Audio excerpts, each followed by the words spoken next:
It's just a very good time to be an Arsenal fan. I think after the misery of, late December, they're back on track. In terms of direct attacking football, being able to play through, a possession side, being able to play over a press, this was a masterclass from Leverkusen. Hello and welcome back to Monday Vibes, everybody. Here to round up the latest results and talking points from across the world of football. Some absolutely seismic results. Mikey, Hello. Hello. How are you? Yeah, not too bad, thanks, Diggs. Not too bad, thanks. We're actually re-recording this because I forgot to hit record on the audio, so that's my bad. But we're back.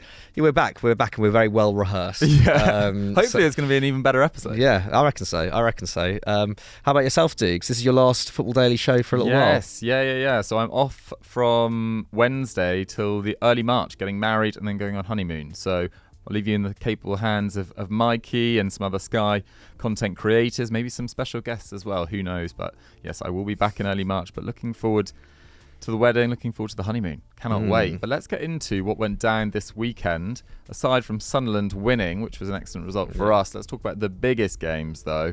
Let's kick off in the London Stadium. No, the Olympic Stadium, I think is its official term. Yeah. West Ham 0, Arsenal 6. Yeah. I think it was the West Ham's biggest defeat at home since the 60s. Arsenal absolutely rampant. Crazy. Very quick shout out as well before we go any further to Côte d'Ivoire and particularly Seb Haller. What a story. That's the second time I forgot to amazing. An amazing AFCON, first of all. What a tournament that was. But then for the hosts to win it after, sacking the manager after 3 games, almost going out if it wasn't for Ghana, absolutely messing up themselves. Seb Haller scoring an amazing winner in the final, less than 2 years after his cancer diagnosis. Really, really special stuff. Commiserations to our Nigerian fans. Must have been a really painful watch, actually, because I thought it was a really poor performance from Nigeria. Sam Abaski fighting back on Instagram after the game. Oh, really? He said he was taking pelters and you guys didn't even reach the finals. Yeah, I did see that, actually. I did see that because it was generally quite an impressive tournament from Nigeria, who have tended to kind of underperform in recent years at AFCON, but they just didn't show up in the final at all. No. It was a really, really dominant display. Simon Odingra, I thought, was excellent. Simon Odingra was great. Yeah, really, really good. Frank Kessie as well, despite kind of missing some chances, did take a very important chance, and I thought, was impressive as well. Really good, really solid defensive display. I thought from then that was really kind of what told in the end. Shout out as well, Qatar as well, second consecutive Asian Cup. Yeah. Very impressive. For 2 hosts to win 2 major tournaments on the weekend is quite something. But yes, Premier League football. Home advantage did not tell in this game. Did not tell in this game. Great segue there, Diggs. It really didn't, because Arsenal's title challenge is well and truly on, I think. They just look absolutely rampant at the moment. I know last weekend against Liverpool was a big statement, but I think this was an even bigger statement in many ways, given their troubles against West Ham over the last year. They'd lost twice to them already this season, 3-1 away in the EFL Cup, and then obviously that infamous 2-0 loss to them just after Christmas at the Emirates. And, they also drew with them 2-2 at the London Stadium last year, and Saka missed that penalty, didn't he, at 2-1 up, letting West Ham in. I think, was it Bowen who scored 2 minutes after that, and it ended 2-2, and that was one of the nails in the coffin of their title challenge last year. Thought it was telling that Saka then stepped up to take a penalty at 1-0 up and scored it. This time round, won it excellently, although also what is Areola doing there? Really poor goalkeeping from him. But yeah, I just thought it was a 10 out of 10 display from Arsenal. Saka, Ødegaard, Trossard and Rice were just all putting in, season-defining performances, I thought. Rice's delivery from set pieces was superb. I think perfect balls in for both Gabriel and Saliba in the first half. Yeah, I was hearing about that. Apparently he's only been on set pieces really properly since Christmas time. And apparently they've been awesome on set pieces all season, but their set piece conversion rate has got even better. Like, his delivery is just excellent. His delivery's great, and it's something that I think has probably gone under the radar a little bit. Rice is obviously, rightly getting the plaudits for an excellent season. But his delivery from set pieces is something we, like you say, we haven't actually even seen that much until the last month or so. But yeah, they've now scored 16 from set pieces. Arsenal, that's the most in the league comfortably. Liverpool topped the league last year with 17 across the whole season. So yeah, really, really impressive stuff from Arsenal. Their play, their attacking in open play was brilliant in this game as well, and we've seen that over the last 2 years. But yeah, their ability from corners and free kicks is another string to their bow, isn't it? And yeah, I just thought, I mean, there's so many big performances in this game, Dukes, but I thought Leandro Trossard in particular, given the chat about Arsenal's kind of lack of a top striker in their team. Jesus has had a lot of scrutiny on him this year, hasn't he, for his lack of goals? But I mean, Trossard, first of all, great strike from him, but his ability in build up as well as scoring was amazing. 5 shots on the day, but also completed 3 dribbles, had 60 touches, which is around the same as Kai Havertz in midfield. Wow. Obviously set up Saka for him to win that penalty with that great ball over the top. I thought he was particularly impressive, and I think it's probably unfair to expect Trossard to hold down that number 9 position for the whole season. But I think if you've got someone there who is performing, and you've got Saka in this kind of form, then I think we said it back in January, like the chat about Arsenal like needing a number 9 is like, I think it sometimes it can be a little bit premature. Like they are very much in this title race.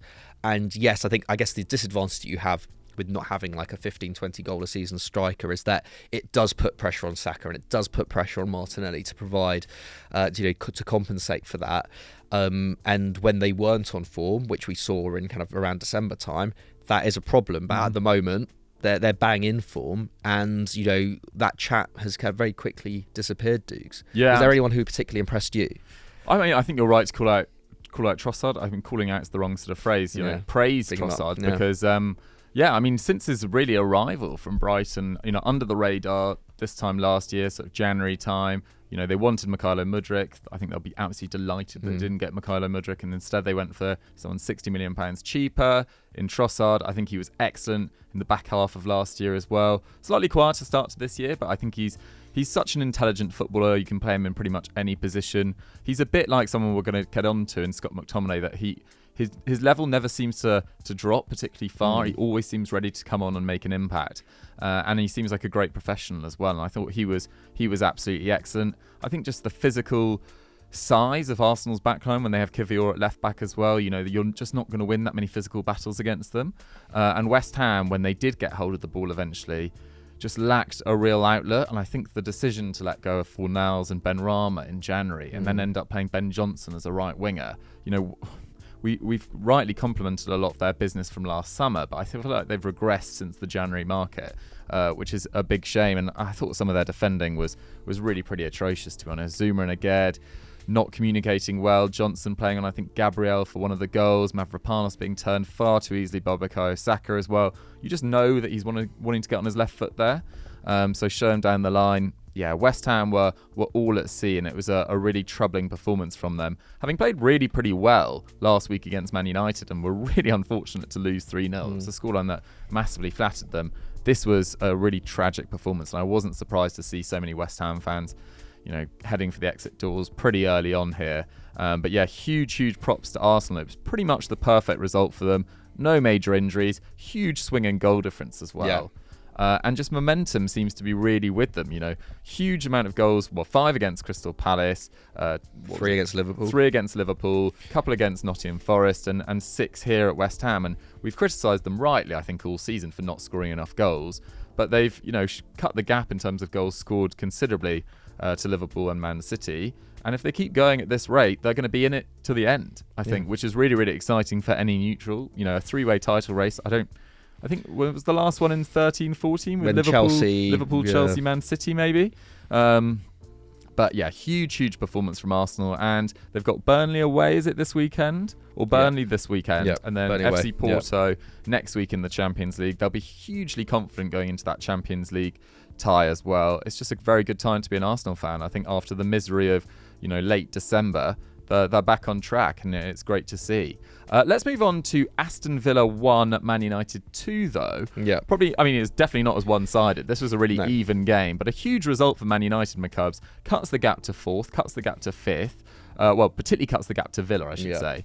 But, yeah, huge win. Vitally important. Really, really important win. Comes at a time when Man United are looking better than they were as well, even if they weren't necessarily the better team in this game. I actually think Villa controlled the game for large parts, looked the better team, definitely looked like a team that have, been playing a more well-defined system for this season. And yeah, probably, very much could have won it. 23 shots on the night, 10 of those were on target.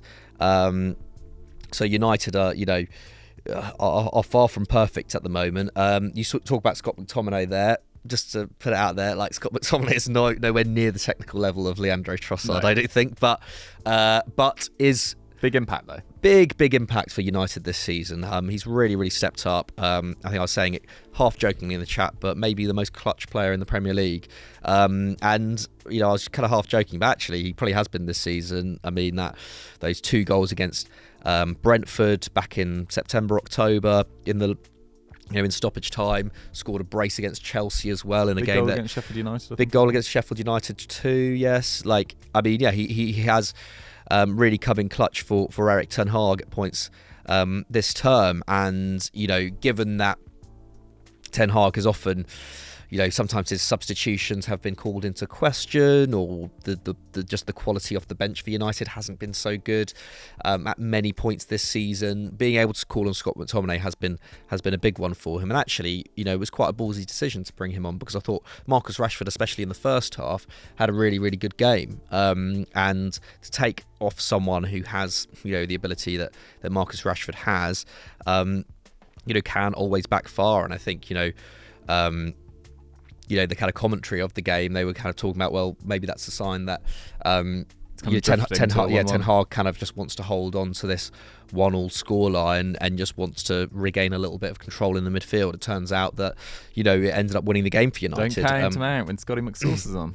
Absolutely don't. And it was a great header. It was a great cross from Dalot. It was a great work from Kobbie Mainoo to keep hold of possession. Just a great little bit of skill. He's just such a classy footballer, isn't he, Kobbie Mainoo?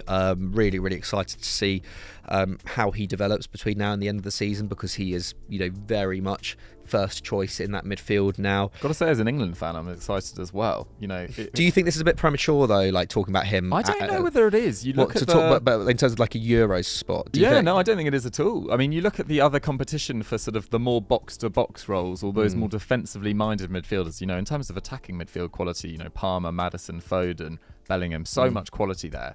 But aside from Rice, Calvin Phillips hasn't started particularly well at West Ham. Jordan Henderson's obviously had a really difficult year. Conor Gallagher has been up and down at Chelsea. I think he's generally been pretty good. But Kobbie Mainoo, on current form, I think he's got to be in the discussion to go. Yeah, we'll see. I don't know. I feel like it might be too one. I don't think he will, early, but I think he should definitely be considered. Yeah. No. I mean, on current form, he certainly is up there. I guess other things to shout. I think United's forward line in general is looking quite good at the moment. Hoyland's obviously 5-5 now. Can't stop, and he's got a real range to his scoring as well. He's kind of shown himself to be a really good poacher, as well as that great goal against West Ham last weekend. I think Hoyland, Garnacho, and Rashford are still yet to fully click as a front three. But individually, they are all playing really well. I thought Garnacho probably deserved a goal in this game, given just how electric he was. Yeah, some of his late runs, like bursting through 2 players, were brilliant. It was kind of just his finishes kind of just lacked a bit of conviction. They were a bit soft, but I think generally he played pretty well. And I think this has probably been his best run at a United shirt, actually, in terms of like starting games consistently and looking consistently impressive. He was great. But Dukes, I mean, was there anything else about this game that stuck out to you, like the Villa's performance? Is there anything troubling in there, do you think? Because of course, like, United didn't need to be at their best to beat Villa, and a month ago I think any team would have had to be at their absolute best to beat Villa. Obviously they beat Arsenal and City in December. They looked really strong. What do you think? Has anything changed, do you think? Or? Yeah, I mean, I think defensive injuries they've really suffered because of that. I mean, Ezri Konsa not being available is a massive one. I don't think, obviously, Moreno's come back from a big long-term injury. He's probably not been at his best from last year, at least. Cameron Longley starting, I don't think that's necessarily ideal. I mean, they've, since that Arsenal win, which I think came second, or maybe the Man City one, either way, since that second of those 1-0 wins, they've kept 2 clean sheets in 8 games, which is a little bit troubling. Only 1 win in 4 this calendar year. Heavy defeat against Newcastle, demoralising defeat against Man United, and it gives Man United so much hope, because although Man United have some key injuries, not least Luke Shaw in this game, it feels like Villa, the crucial players in their side have lost a little bit of form at a really difficult time for them. I think Boubacar Kamara has been excellent this year alongside Douglas Luiz, but I thought he was really poor tonight, or yesterday I should say. Thought he was really poor in midweek against Chelsea, and having played so badly on Wednesday night against Chelsea, I expected a response. And as you correctly pointed out at the top, Villa were not a disaster in this game one bit, but I think a point in this game would have just sort of got them back on track. So that was a little bit demoralising. Ollie Watkins probably hasn't been as spectacular as he was in the first half.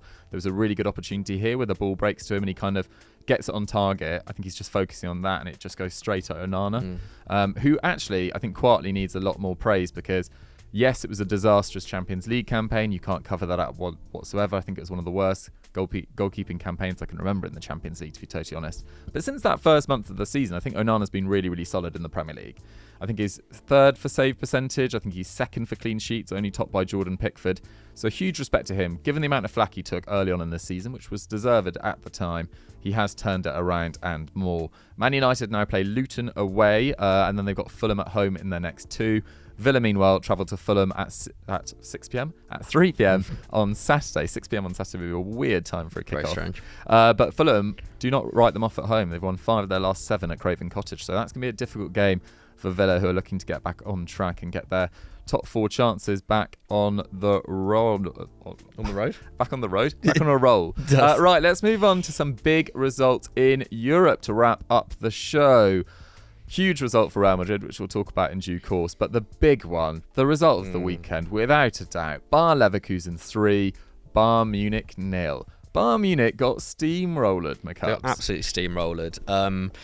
I genuinely can't remember the last time I saw Bayern Munich get put on the end of a result like this, or of a performance like this in the Bundesliga. They were just second best in every single area. They had 1 shot on target in this game. That's the first time in 8 years they've had only 1 shot on target in a Bundesliga match. And of course, this result puts Bayer Leverkusen 5 points clear at the top of the Bundesliga. They're still unbeaten. 31 games in all competitions. They're unbeaten in this season. I think Bayern Munich, Hansi Flick's Bayern went 32 games unbeaten in 2019-20 in that treble season. So yeah, they're 1 off that record now, and they are on course for a treble with the Europa League, DFB Pokal, and Bundesliga. I know you're very kind of purist about that. But yeah, I mean, this felt massive from a kind of Leverkusen perspective as a club, but also from like Xabi Alonso's perspective. I think, there was a lot of chat over the last few weeks since Klopp's resignation announcement at Liverpool that Xabi, while like he is very much the fans' favourite to take over from Klopp in the summer, is his style of football right for Liverpool? Is this Liverpool squad right for his very possession-based football? And would there be some teething issues there? Klopp's been very tactically flexible in his time there. Does Xabi Alonso have that in his locker? Like, I mean, if you're going off this game, he absolutely has that in his locker. 39% possession Bayer Leverkusen had, and yet they had 14 shots with 8 on target in this game. XG was a little bit closer, but in terms of direct attacking football, being able to play through, a possession side, being able to play over a press, this was a masterclass from Leverkusen. And yes, Bayern, they switched off for the goals. They really did. Especially Stanisic's goal. What are they doing? How on earth is that ball getting across the box like that? Grimaldo's goal as well, great finish, but they're not tracking. Grimaldo just isn't tracked at all. And then, I mean, the less said about the Frimpong goal, the better. I mean, what's Neuer doing? Yeah, what's Neuer doing going up for that corner? They're 2-0 down. Great finish, to be fair, from Frimpong. It's easier said than done when you've got kind of 2 players kind of trying to block you. 3. three. Yeah, three players kind of block, like kind of trying to Sane might block have been you on up. the line, well, close to the line as well. Yeah, Sane was chasing it down on the line.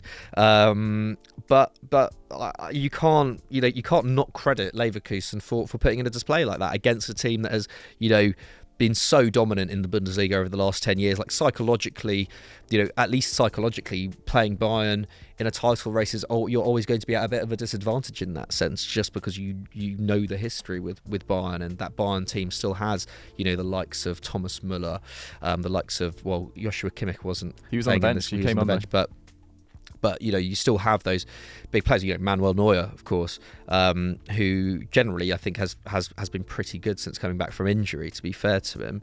But I mean, Doogie, what Thomas Müller was very scathing of Bayern after this game. I mean, does this result and performance, do you think that it kind of defines what kind of Bayern's deficiencies this season, and do you see them getting back into this title race? I wouldn't write them off just with that attacking firepower, with the outstanding goal scorer probably in Europe right now in Harry Kane. You can't write them off, but I think psychologically this was so one-sided that it will take a lot to bounce back from it, and the performances of the key players, Kane having 18 touches, Musiala barely getting a sniff, Thomas Müller putting this all on the players really after the game, saying that they weren't playing with enough freedom, that there wasn't enough inventiveness in their play. And it was like they were sleepwalking towards this defeat. I'm not saying that they don't care, but they were powerless to prevent Leverkusen, who had very little of the ball, around 38%, something like that. Just completely manipulating the ball where they wanted, creating opportunities at will, and just having so much more freedom in their play. Grimaldo popping up on the right-hand side at different points. He just has more... the sort of freedom of Xabi Alonso's trust and control in games to pop up where he wants and cause damage. And you look at that forward line as well. They're without Boniface, they're without Schick. Nathan Teller stepped up massively in the last month. He's been absolutely vital. Even Amin Adli, I thought his pressing was really impressive. Florian Wirtz worked exceptionally hard as well. And you look at that back line, like Edmund Tapsoba's come back from the AFCON, thought he was immense. Jonathan Tah barely lost a challenge all day, so dominant in the air. Piero Hincapié bringing that natural aggression that he's got in that game. And that Hincapié-Grimaldo relationship on that left-hand side, I think, is really, really impressive as well. And then, Xhaka in the midfield, I mean, what a campaign he's had as well. And Leverkusen, you mentioned the game's unbeaten, but there's a high chance that they could become the first Bundesliga team to ever go unbeaten in an entire season. They are, I would have them down as Europa League favourites as well. I have them down as definitely Pokal favourites. They're the only top tier club left in that competition. And Xabi Alonso, given the fact he took over in October 2022 with them 17th in the league, I think there is the potential for this to be the most impressive season arguably in the last 10 years in European football. And I put that against treble winners, given where they were when he took over, is an incredibly impressive turnaround. And this was just a completely dominant performance, and massive respect to Bayer Leverkusen. I don't want to curse them at all. I think they are now favourites, slight favourites, but it's not a be-all and end-all now. Whereas in La Liga, Macabres, it feels like there was the sort of killer blow to Girona's title hopes. Massive respect to them. They are still 11 points clear of 5th place. They will likely finish in the Champions League, preventing, unless something disastrous happens in the final 14 games. But this was Real Madrid, and in particular a few of their stars just showing their quality, just showing, sit down, little brother, we're here. Yeah, absolutely. I actually thought Girona might have, had a bit more fight in this game, but when Vinicius Junior's in this kind of form, it's just almost impossible to get a hand on Real Madrid. I mean, 6 minutes it took him to score. I mean, that is one of the best strikes of a ball I've seen this season. Like, the technique on the man is just ridiculous. And then to create Bellingham's goal, which was really well taken. Also, another curse from us. We were talking about Bellingham's mini goal drought on the weekend. He absolutely shut us up on that. But I mean, that ball with the outside of his foot to Bellingham to set him up for his first, and then to create the kind of situation in the box that leads to Bellingham's second as well. It was just absolute masterclass from Vinicius. And they Real Madrid they've coped well enough without him this season when he's been injured, but they are just an absolutely different beast with him on the field. There's a lot of responsibility on Bellingham's shoulders in an attacking sense when Vinicius has been out. almost too much, given that like no one really saw Bellingham having this kind of role before this season started. And to be fair, like Rodrigo has stepped up as well at points, as has Joselu. But if we're talking about Real Madrid as real Champions League contenders, it has to be with Vinicius Junior in that side. I think there's just too many other huge players in that team who are out until the end of the season. The likes of Alaba, Courtois, Militao. Who am I talking about? Yeah, Militao, of course. They need someone like Vinicius on the pitch, I think. I mean, they go into that Leipzig game midweek. I think you're saying Bellingham is probably going to miss that after coming his ankle. So having Vinicius back is more important than ever now. But yeah, it was really. I don't really have much else in terms of analysis of that game. I just think, Vinicius is just an absolute beast at left winger. I think my favourite left winger in world football. So yeah, Dukes, what do you? Yeah, I mean, I guess What do you make of Real Madrid going into the rest of the season? Because it looks like La Liga is probably wrapped up now, right? I mean, I said it on Sunday Vibes that I think if there is to be a shock, and we were asked for a shock, then I think Leipzig have an opportunity to shock Real Madrid. But on this sort of form, if they carry on this sort of form, if Vinicius is in this sort of form, it's going to be really, really difficult for Leipzig to do that. I just think Bellingham's missing that game. I think Carvajal's done exceptionally well as a centre-back so far, but how long will that be able to continue? I think Leipzig do carry a threat in forward areas that Real Madrid probably haven't come up against too many times in La Liga this season. Having said that, they did really control an attack of Dovbyk, Siankov, Savio and Porto that have been one of the best in Europe so far this season. I think they only had 2 shots between them, our front 4, which is really, really impressive. And as you say, that quality told. I thought Rodrigo's goal was absolutely beautiful as well. So yeah, do not write off Real Madrid on any front. I just, we were asked for a shock and I went for them. I think it was fairly reasonable. And also we hadn't seen kind of Vinicius put in a performance like this in quite a while. Obviously he's been in and out of the side. But yeah, really, really mightily impressive. Like 18 games now unbeaten. Longest run since 2021. They've quietly been, with no centre-backs and no goalkeepers. Yeah, it is impressive. And like off camera, you were praising Carvajal's performance at centre-back as well. Obviously, he's had to fill in there recently. So yeah, I think Ancelotti has made is still given the key injuries that Real Madrid have had this season, it is it's pretty impressive that they're wrapping up the league title this early. I mean, very, very don't want to get ahead of ourselves, but Barcelona drawing with Granada on the weekend, Atleti losing to Sevilla, it just doesn't look like they do have a serious challenger left. No disrespect to Girona, because I thought they would actually go the course, to be fair, and it's super impressive that they're even in second place. I backed them to hold on to that second place, barring any disasters. But I think that's probably all we have time for. I think so, isn't it? Yeah, I mean, obviously Man City and Liverpool both winning on the weekend as well. Erling Haaland back on top form. Poor Jared Brandthwaite getting boshed. Oh my god, yeah, absolutely boshed there, wasn't he? After what was played really well. A great game. Everton were super impressive at holding City back, and it goes to show actually, that was the difference. Haaland doesn't play that game. Maybe Pep has a different game plan or whatever without him in the side, but I can't see City. I can't see City winning that game without him. Mm-hmm. He was just super clinical in both those moments. Who else in the Premier League scores a goal like that second one against Jared Brandthwaite, and then the kind of Henry-esque almost kind of finish opens up your body. Yeah. What a player Erling Haaland is, and what a player I guess Kevin De Bruyne is coming on and making such a difference as well. Liverpool also getting the job done against Burnley. So yeah, title races around Europe really hotting up now. So yeah, Dukes, anything to add before we wrap up? No, I think all good. I think that was for a second time round, I really enjoyed it. I really enjoyed it. But yeah, I will see you in March, Mikey. Yes. We'll see you on Sunday Vibes. Yes, absolutely. Currently trying to get a squad together for that. Perhaps Joe Tomlinson, perhaps someone else as well. But we will see. You'll have to wait. You'll have to wait until Sunday to see what's happening there. But yeah, if you enjoyed this, go and check out yesterday's Sunday Vibes, where we gave our predictions for the Champions League knockout stages. Check out our content on Snapchat. We put out 3 videos a week on there. Thanks for watching, guys, and we'll see you next time.